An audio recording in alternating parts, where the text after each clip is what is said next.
La CONAC, la Commission nationale anticorruption, vient d'épingler 3 sociétés de téléphonie mobile au Cameroun. Selon cette institution, la Cameroun Telecommunication, Camtel, Orange Cameroun et MTN Cameroun doivent reverser à l'État camerounais une somme de plus de 170 milliards 548 millions de francs CFA. C'est ce qui ressort du rapport de la mission de contrôle des sociétés de téléphonie mobile effectué du 13 au 21 janvier 2015 sous la direction de Garga Amanadi. Ce rapport, rendu public ce mardi à Yaoundé, relève plusieurs dysfonctionnements. Il s'agit entre autres de l'exercice de la téléphonie mobile sans concession, de l'exploitation de certains services sans autorisation et du non-paiement de plusieurs taxes. Certains ne payent pas les impôts, certains ne payent pas les taxes et il y a des taxes de différentes sortes. Les impôts sur les bénéfices, ça, il y a 2 sociétés qui sont à jour. Mais la taxe, par exemple, sur les jeux de hasard, qui est de 16,5% à appliquer sur le chiffre d'affaires réalisé sur les jeux de hasard par chacune des sociétés, cette taxe, personne ne l'a jamais payée.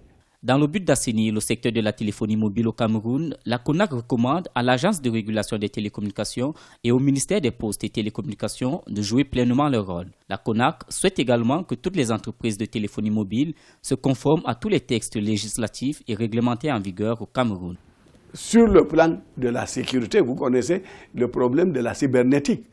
Pour qu'on repère qui a fait quoi à travers la téléphonie mobile, à travers la cybernétique, il faut identifier tous les abonnés.